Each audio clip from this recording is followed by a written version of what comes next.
Hey everyone, welcome to the Big Ten Huddle and Big Jeff's Insights sponsored by FanDuel.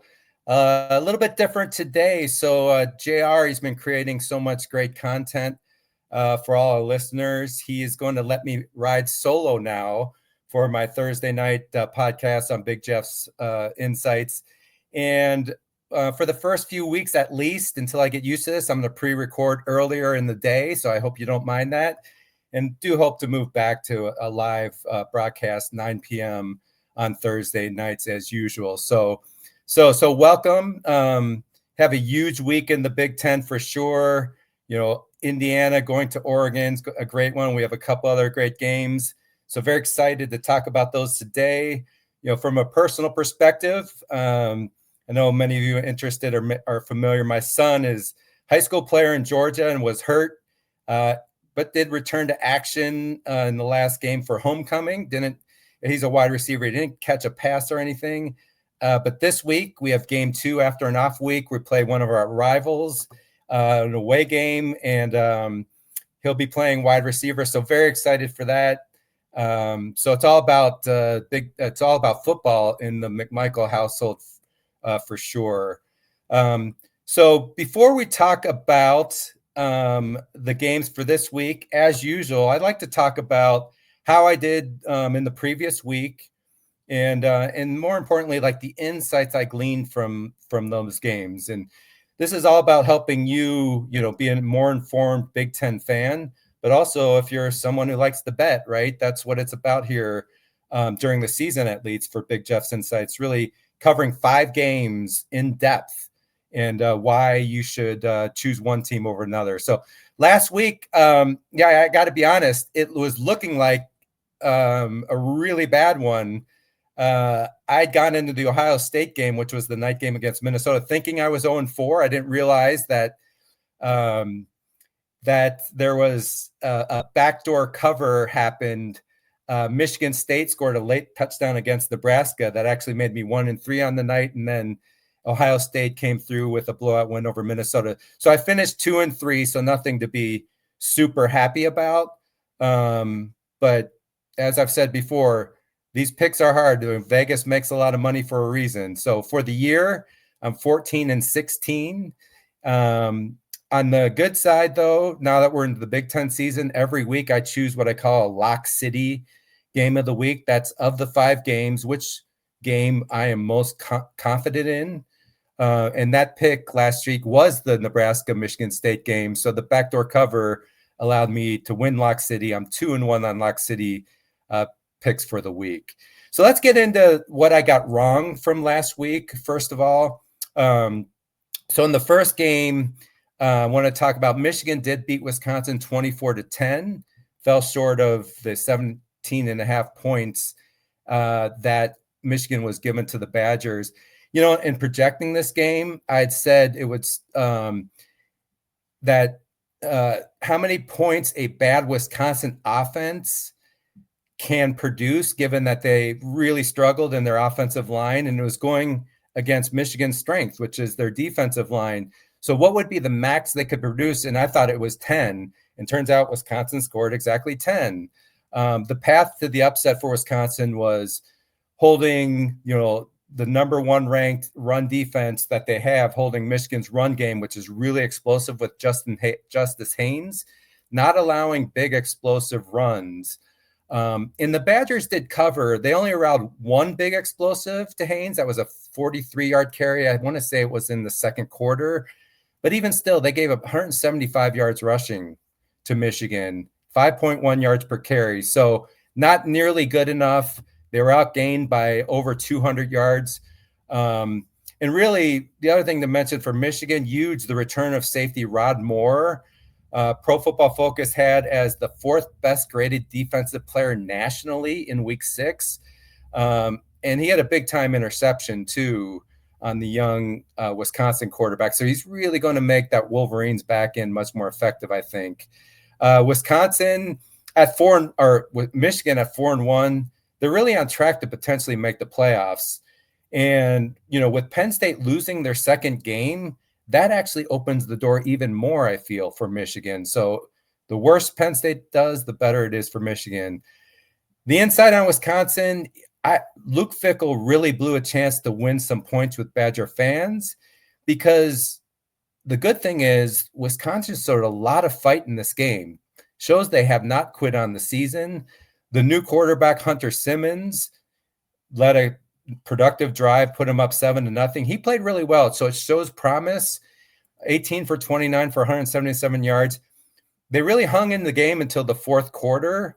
But the problem became that after Michigan kicked a field goal to make it 24-10 with a little under 3 minutes left in the game, Wisconsin went for an onside kick, didn't get it, and then Michigan basically ran out the clock without Luke Fickell taking any timeouts. If you listen to like the coverage on this, almost no one mentioned that, but I listened to Wisconsin podcasts, and their people that cover their team and their fans were livid at this. They felt that Fickell, in essence, quit on the team. So it really was a missed opportunity, given that Wisconsin played pretty well, gave hope to the fans, and then at the end didn't call timeouts to kind of say, hey, I think we can fight to the very end to try to win this game. So that's just something to be noted.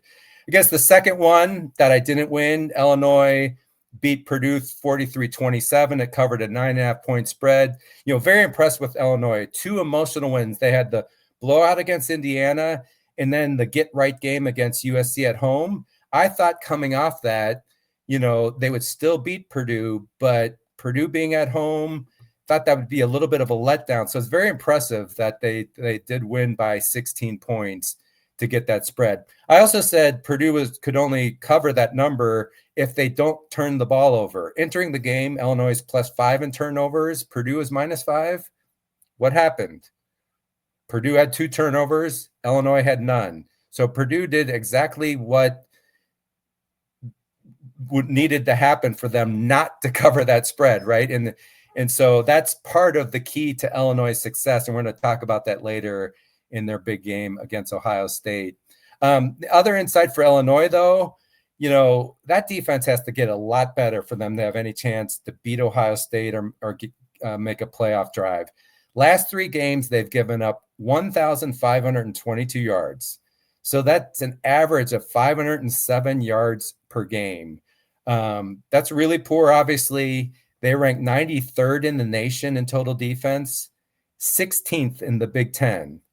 That's just not good enough to be, a true top 10 like team and a playoff contender. So that's very much a concern. And then for Purdue, really, it's all about the turnovers. After that game with Illinois, they're -7.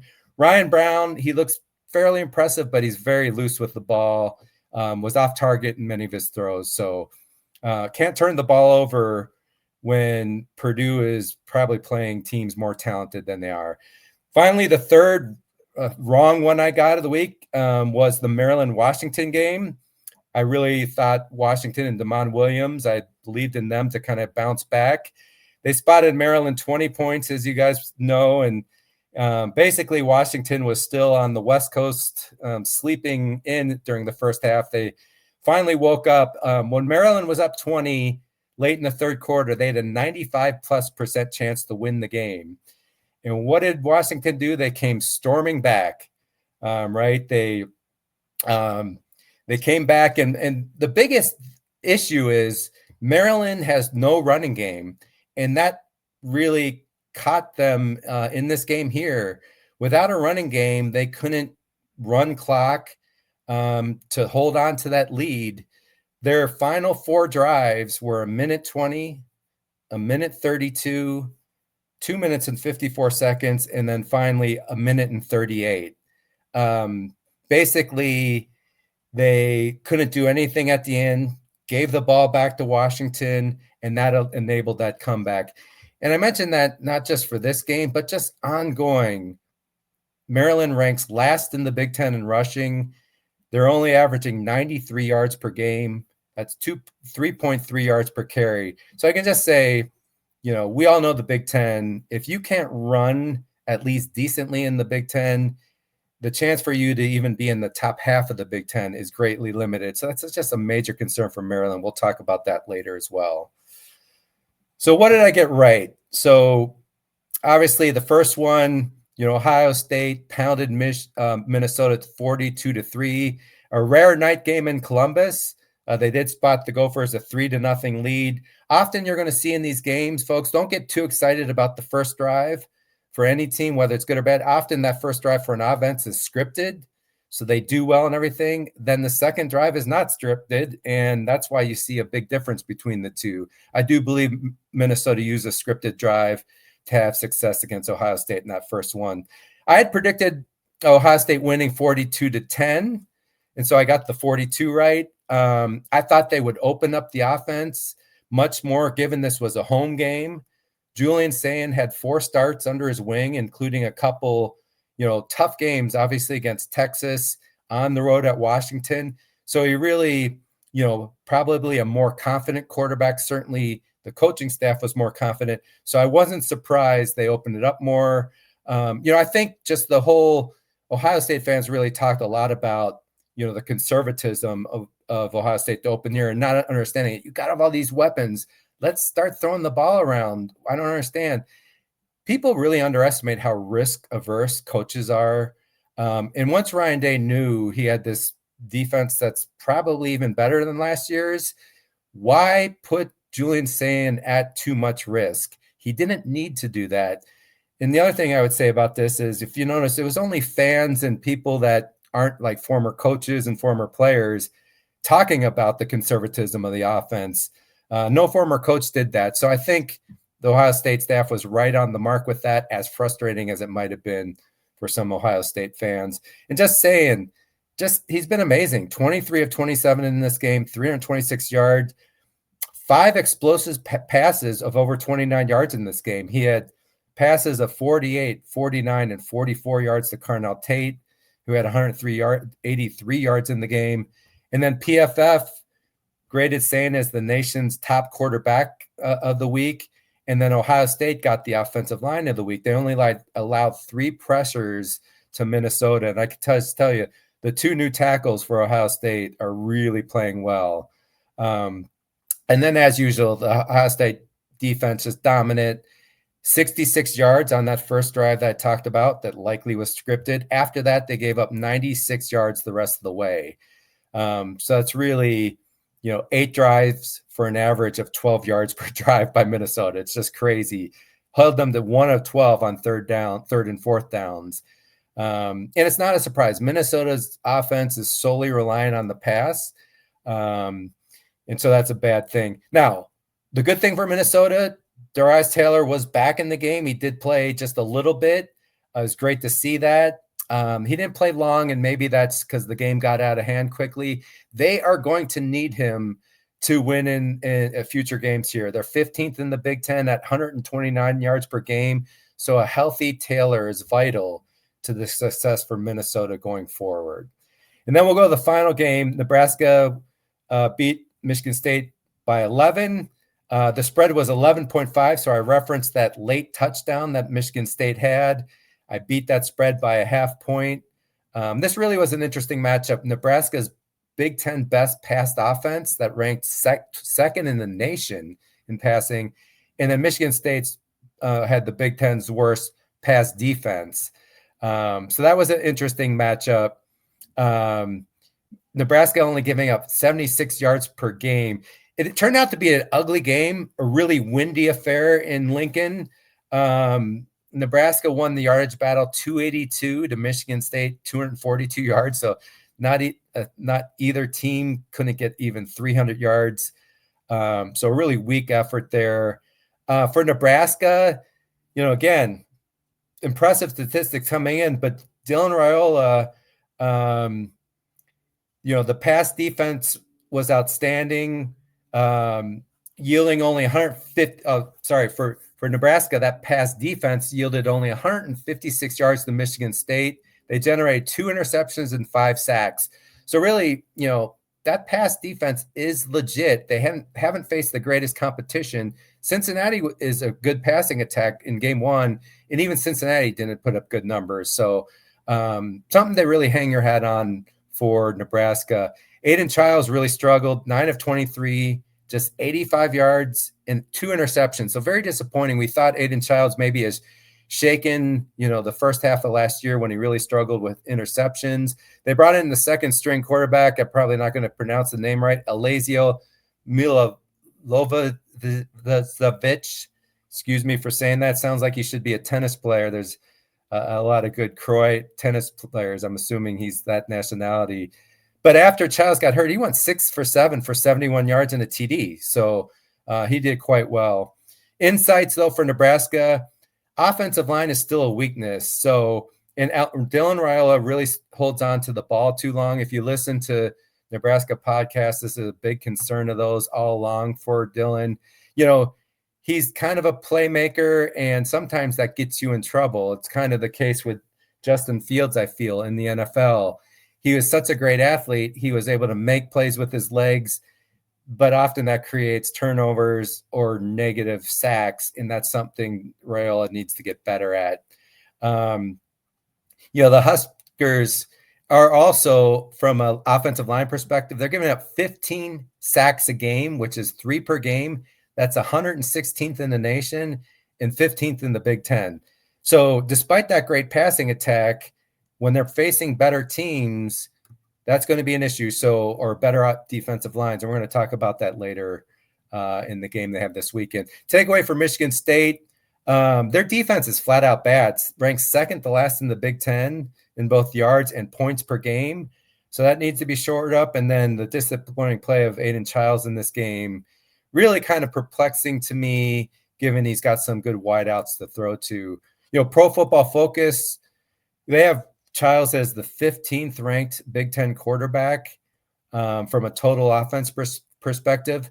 From a passing efficiency, PFF has him ranked 17th. He's in between Northwestern's Preston Stone and Wisconsin's Danny O'Neill. I can just tell you, that's not a good place to be between those two quarterbacks. So before we go into the 5 games, just wanted to make a comment on, Penn State. I know a lot's been said. JR and Zach covered it real well. I'm not going to go into all the details other than to say it's not good news for Penn State falling off the cliff like this. They got a chance to right the ship somewhat, although I'm really worried, and I'd be very surprised if they suddenly emerged and did make the playoffs, but there's still a chance if they win out. And I definitely think if they go 10-2, I do think they will make the playoffs. But that's really bad for the Big Ten, kind of a hit to our reputation. I know some things been talked about with if you get rid of a coach and he's got a big buyout, but if things continue to go south for Penn State, you always want to have a real good candidate would be interested in the job before you would make a move. I think Matt Rule could be that person, but it makes total sense for Penn State to wait to see how the year plays out. Maybe Penn State makes a recovery and also see how Nebraska does this year.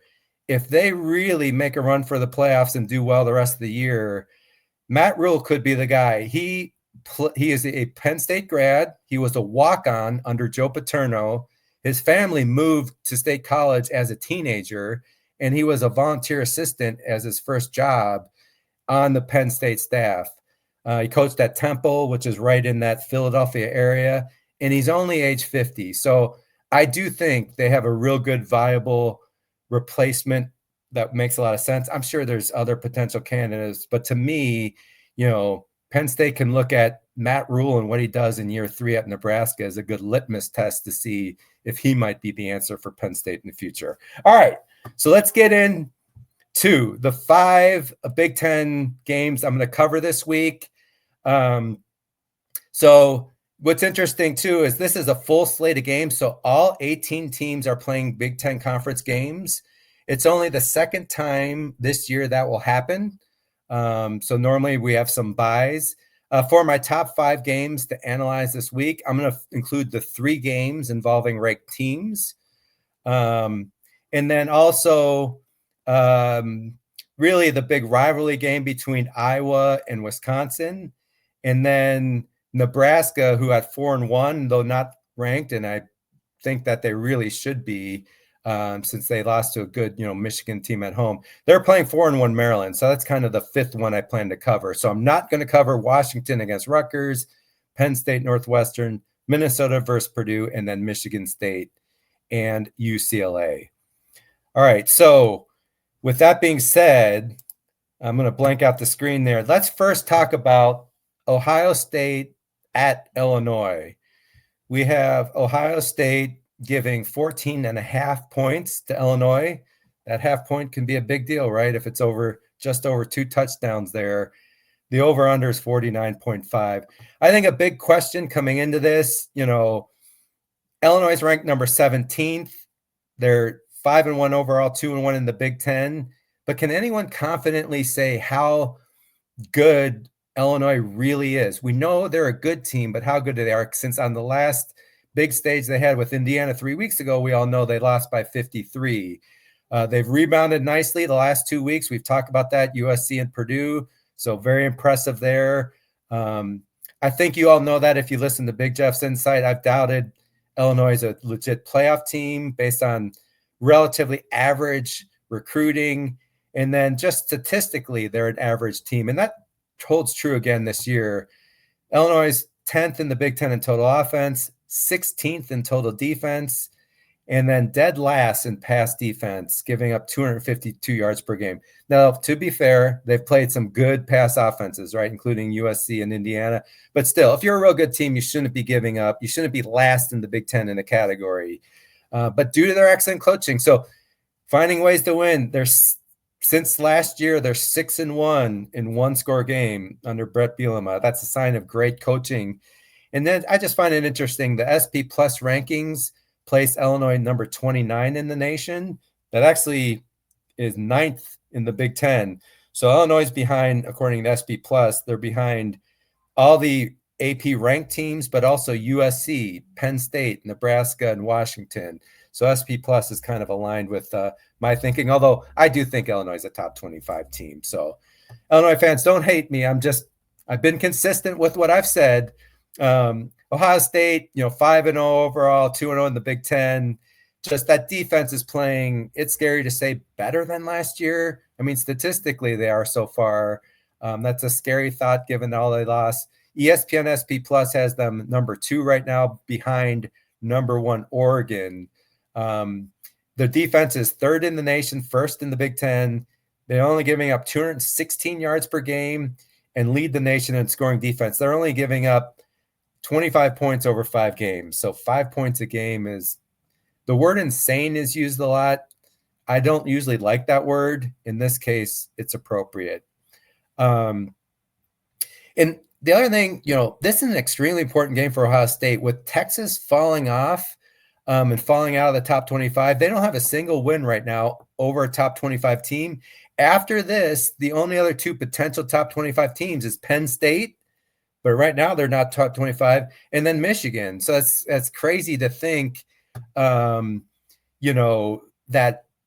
you might be looking at a resume of only 1 or 2 top 25 teams. So as long as Ohio State keeps winning, that's not going to matter. If they're 12-0 or 11-1 and end up, winning the Big Ten championship. But this is a huge game for both programs for sure. The other thing that's very interesting, Ohio State versus the FanDuel spread, 4-0-1 this year, but Illinois is 5-1. So both of these teams have been excellent against the spread. So something's got to give. As usual, I give reasons for why teams can cover or not. So Ohio State has 3 reasons they can cover. I think the right-hand side of the Illinois offensive line versus the left-hand side of the Ohio State defensive line, that includes tackle Caden McDonald and in Caden Curry, is one of the worst mismatches we will see all season long. And that's going to prevent Luke Altmaier from giving the time he needs to have a big day throwing against Ohio State. Illinois' performance success, clearly, I'm super impressed with Altmaier. Just extremely accurate. He's tough. He's the reason why Illinois is 7th in the Big Ten in passing yards, 9th in scoring offense. And their line for Illinois has held up well against average defenses. But against fronts that are really good, like Indiana has, they've completely struggled. Illinois has given up 19 sacks on the year. That's 131st in the country, worst in the Big Ten. And I think they're just going to really struggle against the Ohio State's maulers up front. Just to get a little deeper, Illinois' right guard, Brandon Henderson, he's 34th in the Big Ten among guards, according to Pro Football Focus, in blocking, overall blocking and pass blocking. 34th, right? And there's only 36 guard starters on offense in the Big Ten. And he's going against Ohio State's Caden McDonald, who ranks 5th in PFF in defensive tackles.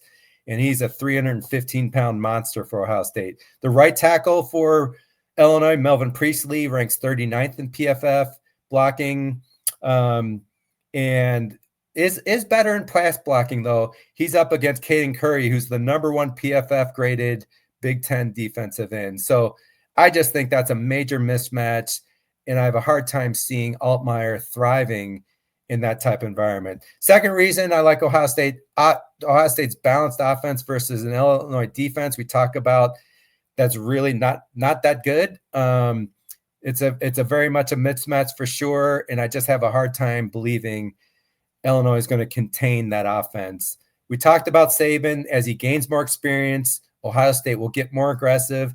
I think they're going to open conservative here, but once they advance past the 40-yard line, that's when Ryan Day and Brian Hartline will open it up for Ohio State.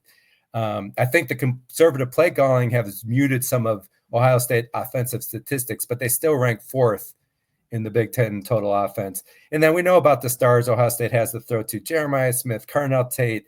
The offensive line is playing crazy good. They've only allowed 2 sacks on Julian Sayin this year, and then an emerging running back in Bo Jackson, a true freshman, 7.5 yards per carry. And so Ohio State just has a ton of weapons. If Illinois tries to shut down one thing, Ohio State will have answers to what a defense is trying to do. Third thing is Illinois needed Ohio State to underestimate them coming into this game and not play a sharp game. They basically need Ohio State to play one of their worst games of the year. The perfect time to play Ohio State for Illinois would have been not long after the Indiana game. But Ohio State's seen Illinois play 2 very good games, right? So they know they're a good team. And then just seeing Penn State get shocked on the road at UCLA, that allows the Ohio State to keep the attention of the players of Ohio State to know upsets can happen, boys. If we don't come in ready to play, we could get beat by Illinois for sure. So I just think that kind of the idea that Ohio State's going to take them lightly, I think, is pretty unlikely. Why take the points with Illinois? 3 reasons. If they can give Altmaier time to throw, right? And it's a good coaching staff, so maybe they can scheme that up. You know, he's very good, what we talked about, and he has a #1 receiver, Hank Beatty, just really impressive. Really emerged as a true #1 receiver. He's 5th in the nation in receiving, 569 yards, 17.8 yards per catch. And then they got another guy, Colin Dixon, who has over 300 yards. So really, if they can give him time, there's no doubt that's the key. Illinois can definitely pick up some yardage for sure. And they're going to need it. You know, Illinois averages only 3.7 yards per rush. And so really it's an absolute must that they have some success throwing the ball, because I don't think Illinois is going to run really well on Ohio State. Number 2, why Illinois can cover that or win. While they're statistically average, we talk about, they need to continue to win in the margins, and that I think be at least +2 in the turnover margin game. Based on history this year, that could happen. I mean, they're +7 on the year. That ranks 5th in the nation. Julian Sayin has thrown 3 interceptions this year. They had 2 in one game against Ohio. That was in game 3. Thing is, Ohio State's only +1 on the year, so that's not bad. And then they really have only had 1 lost fumble, I believe. So they're going to need Ohio State to get loose with the ball for sure in order to get some extra possessions. The third thing is Illinois must win the red zone game, and that's a rare relative weakness for the Ohio State offense. And if Ohio State gets it to the if Illinois gets it to the Ohio State red zone, they're going to need touchdowns and not field goals. Now, unfortunately, statistically, Illinois, they're just 85th in the nation in red zone offense. Not a great conversion rate, 17 TDs and 29 red zone trips. against Ohio State defense that's number 1 in red zone defense, only allowing 8 trips and no touchdowns in the red zone. So Illinois is going to need to change that dynamic to have a chance here. On the other hand, Ohio State's offense only 58th in the nation, and with an 88% overall conversion rate in the red zone. So really, they have relatively struggled with that, which offers hope for Illinois to keep Ohio State from scoring touchdowns. So what's my call? Again, I don't think Ohio State is going to underestimate Illinois. So they're going to have to go toe-to-toe with them. It's going to be extremely difficult given the talent gap. They need Ohio State to play worst game of the year. If you work backwards, if Ohio State's giving up 5 per game, what's the most Illinois could score? 20? I mean, I think that's the best case scenario, even with some turnovers. 20. 14.5-point spread means they have to hold Ohio State to just 35 points. With that weak Illinois defense, I just have a hard time believing that. They're giving up, 40 points a game in their 3 Big Ten games. So I'm calling Ohio State to cover and win this easily. 34, Ohio State 34, Illinois 14. So that's 20-point difference. That's my Lock City pick of the week. In fact, I really love Ohio State in this game. Sorry, Illini fans.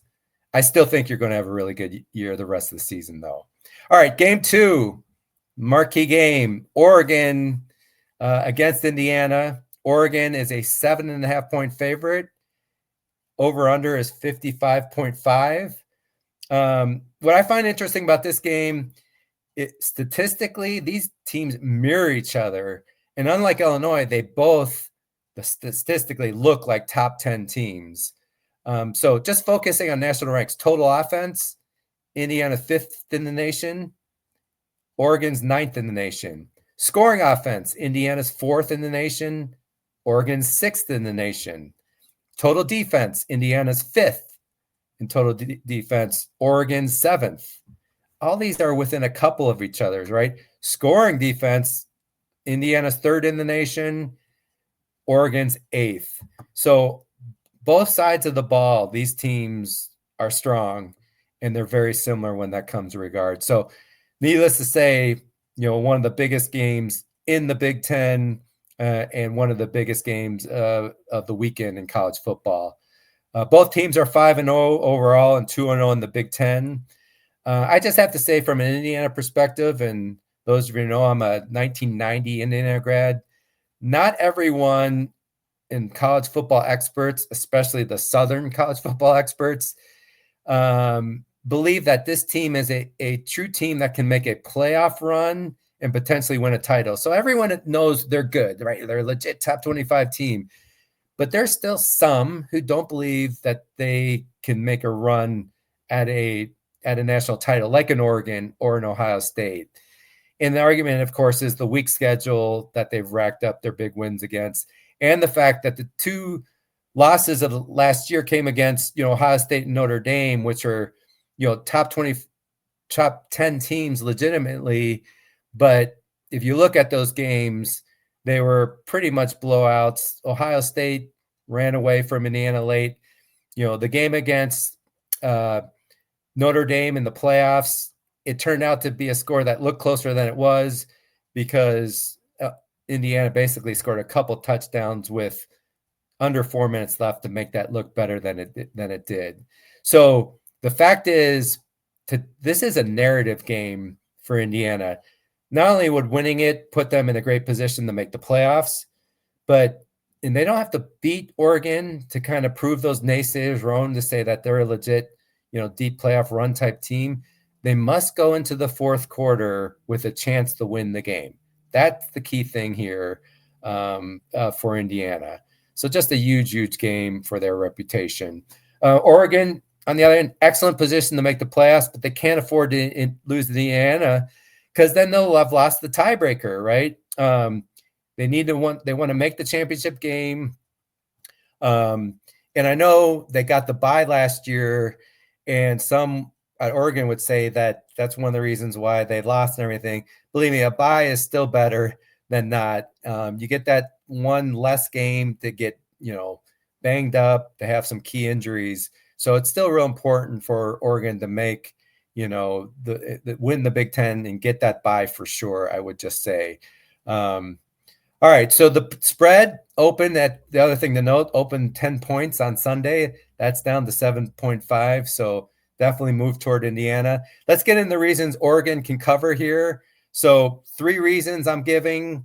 Oregon defensive line versus Indiana's offensive line is a major question mark in my mind. I mean, under the history of Kirk Cignetti, in fact, this shows that this should be the biggest worry for Indiana fans. Against teams with very talented defensive line, Indiana has struggled. So if you look at Michigan last year, Indiana had only 246 total yards, 40 yards rushing.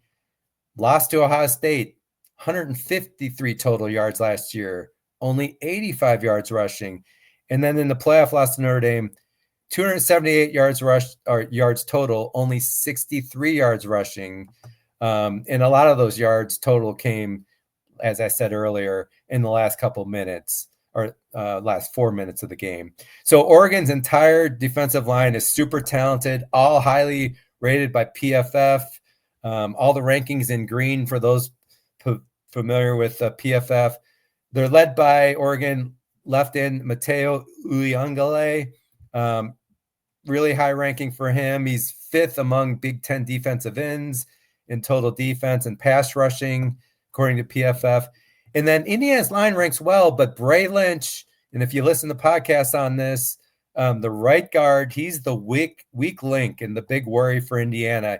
He ranks very low in PFF. And if you have one weak person in the line, that can be enough to really impact your offensive game plan. So that's the number one thing. That's really going to tell the tale of this game, to be frank. Indiana's offensive line versus Oregon's defensive line. Number 2 reason to like Oregon, Dante Moore. Dynamic, dual threat, a difference maker. And he's got a strong supporting cast, and it's going to be hard for Indiana to contain him. He's probably playing like the best quarterback in the nation, and some think he is. I mentioned Todd McShay in my last week's podcast. He thinks he likes Moore better than any quarterback in college football. And that's his job, to evaluate quarterbacks.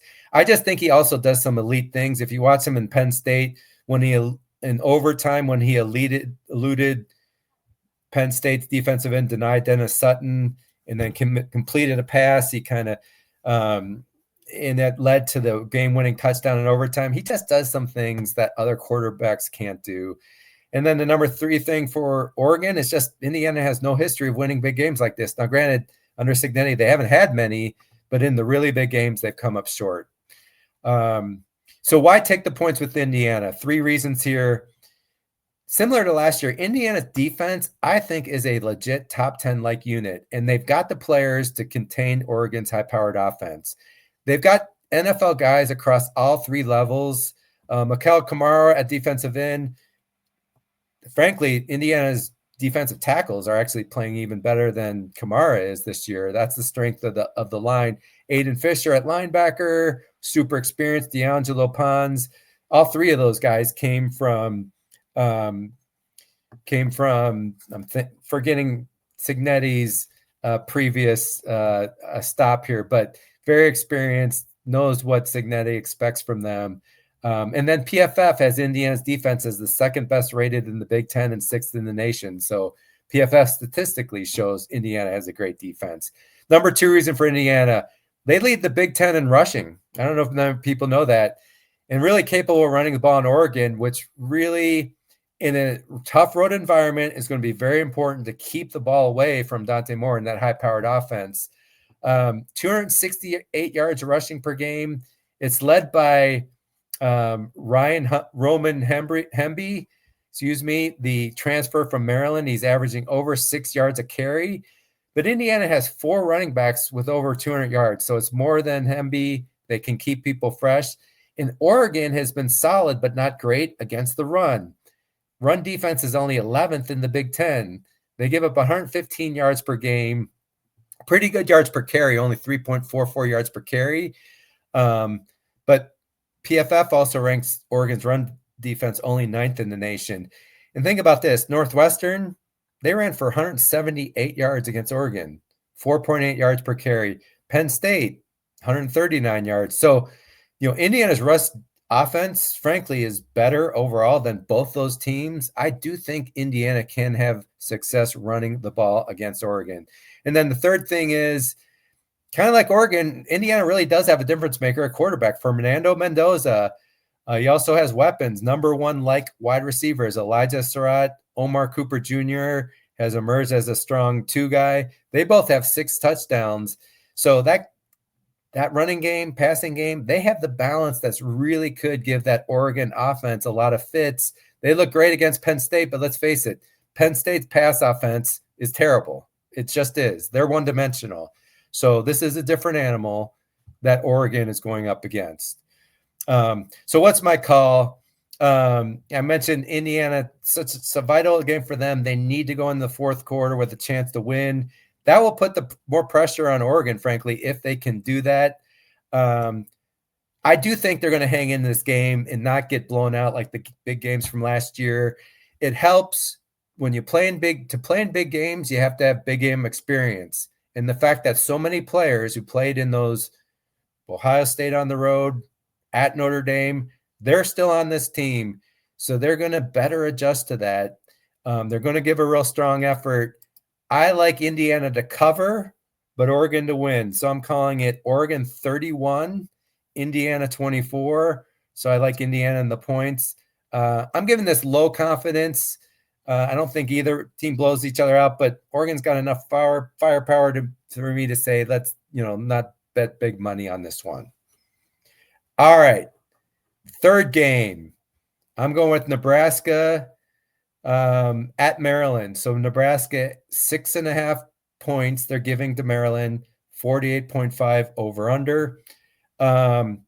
Really a matchup of two teams coming off very different weeks. For Nebraska, they're 4-1 overall, 1-1 in the Big Ten, beating Michigan 38-27 when the Spartans led 21-14.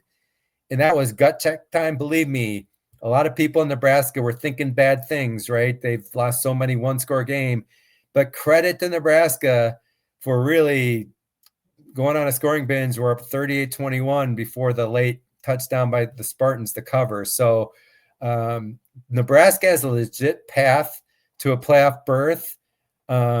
Nebraska doesn't play a single ranked team the rest of the year. So the schedule really is right there for them. I think any Big Ten team that finishes 10-2 will make the playoffs, frankly. Maryland, after that 4-0 start, up 20-0 late in the third quarter, looking like they're going to be 5-0. It's just brutal that they weren't able to hold on to that lead. They've got tons of talent, but like I talked about earlier, they've got the Big Ten's worst rushing offense, and that just limits their ceiling. So before we go into the reasons to like each team, both teams are 3-2 against the spread this year, so pretty good. Let's go into Nebraska. I give 3 reasons why they can cover the 6.5. So Nebraska's biggest strength, that elite pass defense, and it really matches up really well with Maryland's one-dimensional offense. They pass the ball well under Malik Washington, and they can't run the ball. So I just think that's a matchup favoring Nebraska. It's going to limit Maryland's scoring. The fact that Nebraska is super weak against the run, second to last in the Big Ten, I just don't think Maryland's equipped to take advantage of that, even though Maryland's averaging 93 yards per game. And that's just so it's unfortunate for Maryland because that's the way to attack and win against Nebraska, run the ball just like Michigan did and produced huge plays. Just in contrast, Nebraska, first in the nation in pass defense. We talked about this earlier. It's legit. They haven't faced huge passing teams, but they held Aiden Childs and Michigan State down.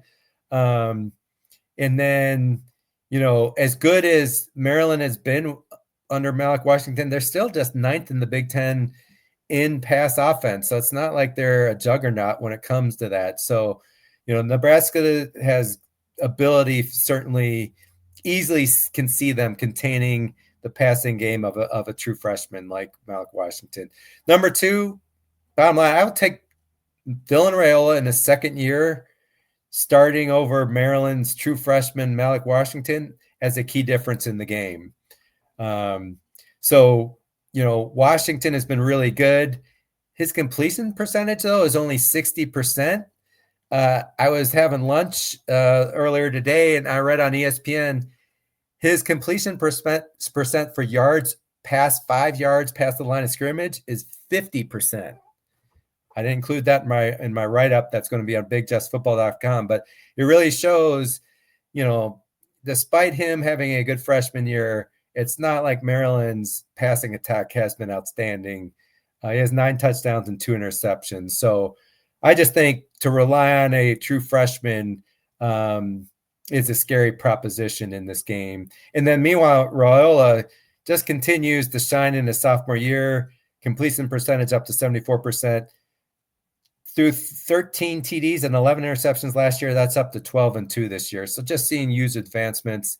And then finally, Maryland's struggles under Mike Locksley in October is a real thing, which is why you would favor Nebraska.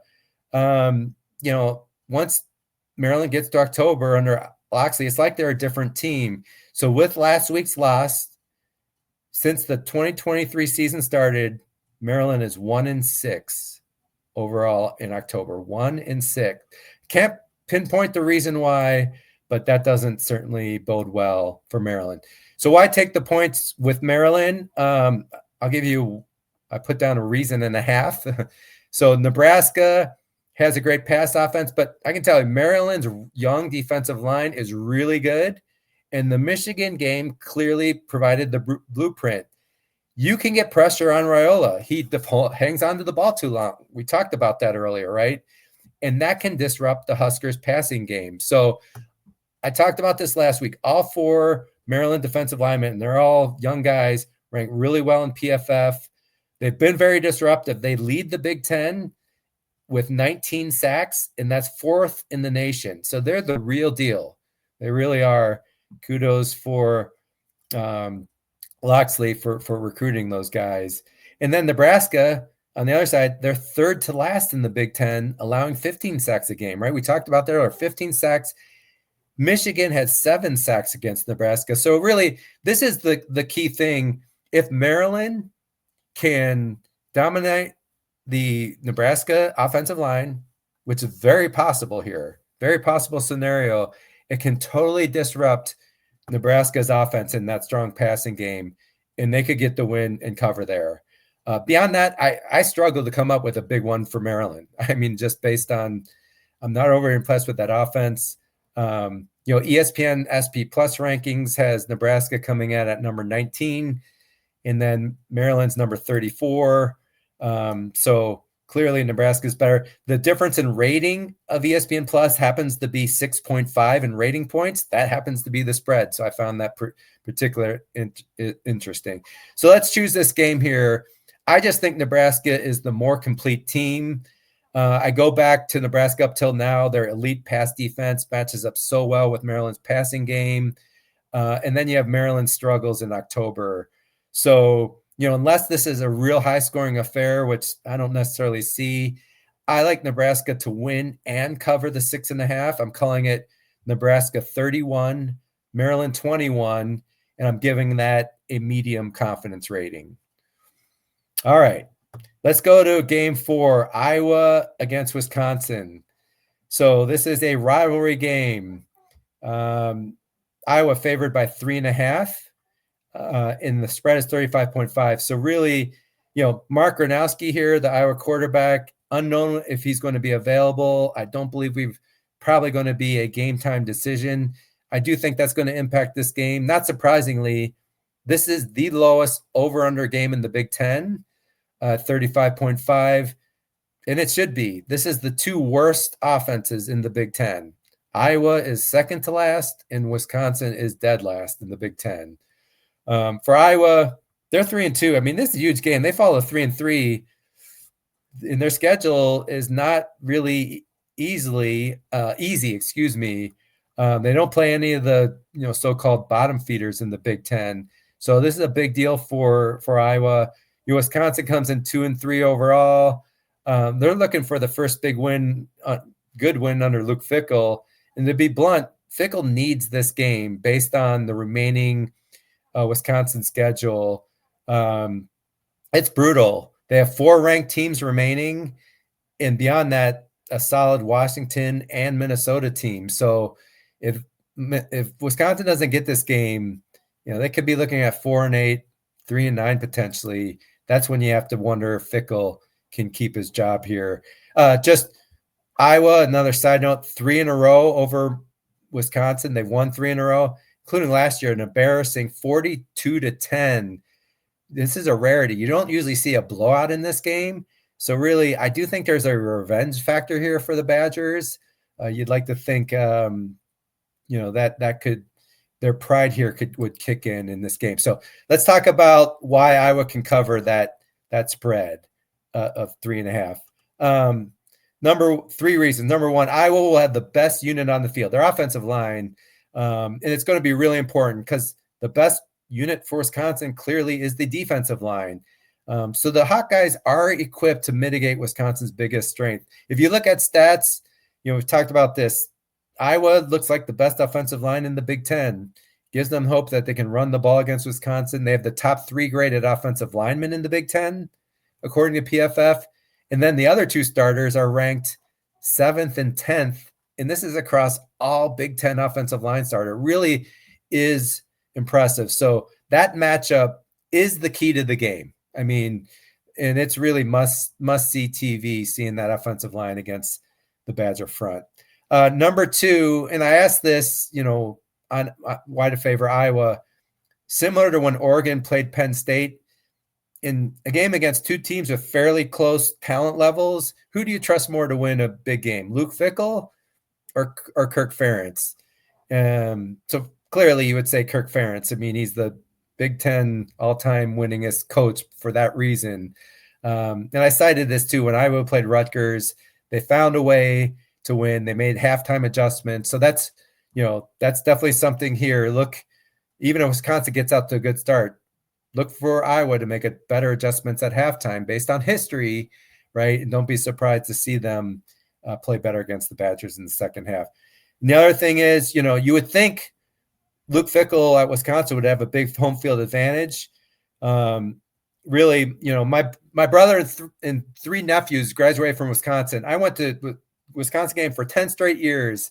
I only saw them lose 1 time at home. That was to a top 5 Ohio State team in overtime. They used to be just so tough. Under Luke Fickell, they're 3-7 at home in the Big Ten and 9-8 overall. So that home field advantage is not necessarily there under Fickell. I still think there's an advantage, but it just hasn't been as good. So why take Wisconsin? 2 main reasons I give. Iowa is a great matchup for the Wisconsin defense. We talked about how good that defensive line is.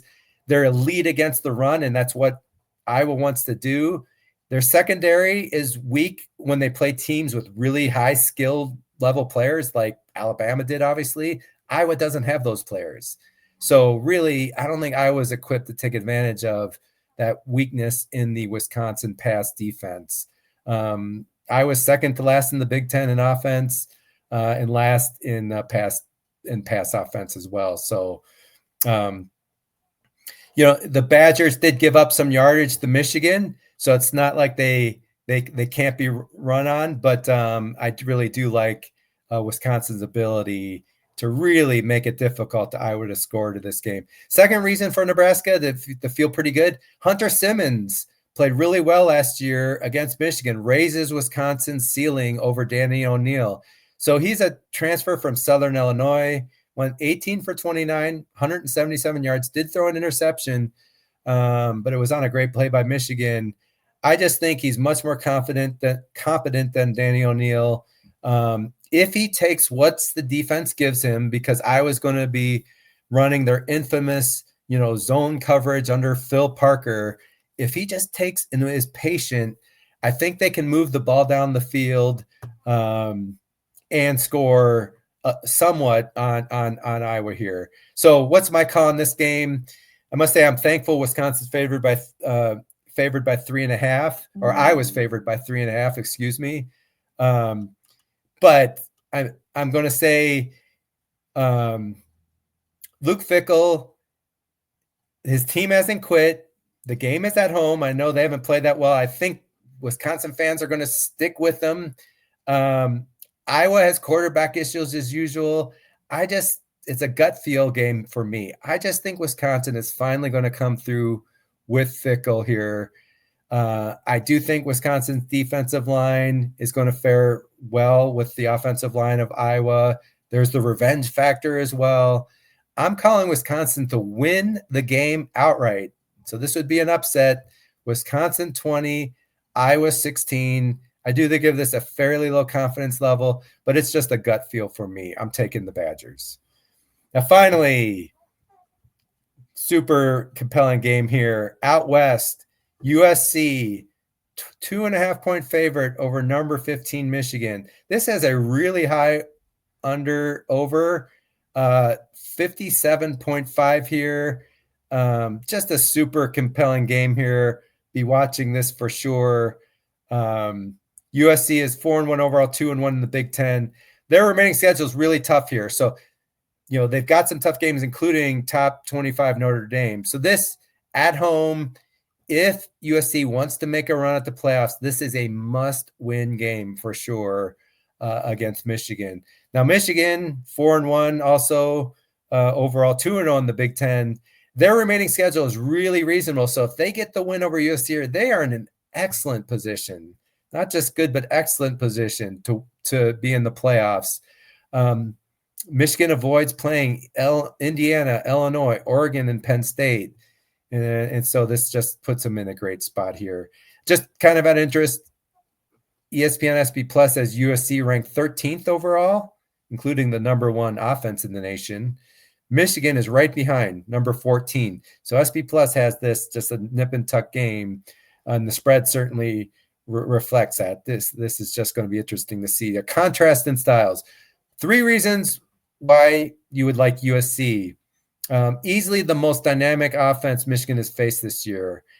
And their defense has given up significant points versus lesser offenses. So Michigan defense, while really good, not elite like past Michigan defenses, they gave up 24 to Oklahoma, 27 to Nebraska, right? They're 7th. Michigan is 7th in overall Big Ten defense, so not spectacular, 6th in scoring defense. Meanwhile, USC, 1st in the Big Ten in offense, 2nd in the nation in total offense as well. In pass offense, they're 1st in the Big Ten, 3rd in the nation. And they have a good rushing game. It's not spectacular, but Wayman Jordan is a really good back. 537 yards, 7 yards per carry. Their rushing stats would be better if Lincoln Riley would commit to the run even more. And then USC, Jaden Maeva, Heisman candidate, 11 TDs, 1 interception, throwing to dynamic receivers, Mekhi Lemon, Jacoby Lane. So this is the type of balanced offense that Michigan hasn't faced many of. As good as Oklahoma was, they really don't have a great passing game. They don't have the type of receivers that USC has. So it's just a super compelling matchup there. Number 2, USC's strength and weakness on defense match up pretty well with Michigan. So that's advantage USC. So the defense overall for USC is average, 14th in the Big Ten in total defense. Their pass defense is a major weakness. So USC, 2nd to last in the Big Ten, giving up 251 yards per game. But Michigan's pass offense isn't very good either, 14th in the Big Ten. And then, a true freshman like Bryce Underwood on the road, he doesn't have high-level receivers. So that bodes well for USC. Michigan's strength is their explosive run game, led by Justice Haynes. Didn't talk about him much, but over 600 yards rushing, 7.7 yards per carry. Michigan's 3rd in the Big Ten in rushing, and then it's supplemented with Underwood's running ability. But USC is surprisingly solid against the run, 9th in the Big Ten. They only give up 108 yards per game and 3.45 yards per carry. I like to look at per carry more than total yards. The other thing is they didn't look great against Illinois against the run. but junior safety Kamari Ramsey was out that game. He is expected to be back. And not only is he a good player, he's the leader of the defense. So I do think that's a reason to like USC. And then the third reason, the travel impact. Big Ten teams traveling West Coast, we probably don't talk about it enough. It's a big deal. Michigan hasn't done it a lot. Their one trip last year, they lost to Washington by 10. And that Washington team ended up with an under 500 record, even though they're really good at home. So, travel to the West Coast is a big deal. Why take points with Michigan? I have two reasons. Not a great overall matchup for Michigan, but just based on their strong defensive line, that can be reason alone. If they dominate, kind of similar to some of the other games I've talked about, the lines here. If Michigan dominates up front against USC's offensive line, kind of similar, Illinois did so well against USC because really they played so well up front. That's the path for Michigan to win this game. And that's, no one would be surprised if they saw this, right? Michigan's entire front, right, excellent in PFF, and they dominated Nebraska. They harassed Dylan Raiola in their game. USC's offensive line struggled against Illinois. Most of their starters rank well, but their right tackle, their right tackle is the only one who ranks well. 4 of their 5 starters is kind of mid-range according to PFF. So really, this is the area that you would be most worried about for USC. And it's not just the front 4 for Michigan, just their whole front 7 is really good. They alone could ruin USC's game plan. And then number 2, we talked about that run game earlier for Michigan. I think they're going to get explosive runs, and they're going to need that. They're going to have to, beyond the run game, also get some good passing from their passing game in order to keep up the scoring that I'm expecting USC to have. So it's just going to be so hard for Michigan to totally contain that game, the offense from USC. Passing is not something Michigan wants to do on the road, but I really think they're going to have to do it. The good news here is, despite Underwood struggling with the pass where you have to kind of layer it in and take some touch on it, he wants to throw that fastball all the time. He's had 3 games where he's thrown on over 200 yards. New Mexico, Central Michigan, and against Wisconsin, they had 270 yards passing. So he is capable. Certainly doesn't have great targets, but Donovan McCauley is a good one, and a tall target to throw to. So Michigan really chance to have some success in the passing game against that USC offense. So what's my call here? I just like USC in this spot. They're dynamic, well-balanced offense. You can make the case that Michigan D-line dominates, and then they flat out win this game. I wouldn't be surprised there. And then I'll take Maeva over, Bryce Underwood traveling. USC, it's going to be, for USC standards, a pretty rowdy crowd, I think. I think they're going to cover and get the big home win. I'm calling it USC 34, Michigan 24. My confidence is medium. Michigan fans, don't think highly of you. I've said with Michigan, I think they're going to get better and better as the year goes along, and really believe that. Games like this are just going to do Underwood so much good when he plays in big games later this year. I just like the setup here for USC in this one, and they really need this game under Lincoln Riley. So those are my picks. I'm going to bring up here the picks in the table here with my choices and everything. And remind again, my Lock City pick of the week is that Ohio State game. Just to remind, I have my own website, bigjeffsfootball.com. I will have a full write-up on everything I covered here, including all these statistics and everything that will be up by Friday morning. And you can also follow me on Big Jeff FT Ball on X. And I appreciate you listening. Was a little different without JR, disputing some of the things I'm talking about. So without him, contradicting me, I feel like I'm an expert here in presenting all this, and I'm sure it's going to shake out exactly like I say it. But anyway, have a good evening, and I appreciate your time. Thanks for listening, folks.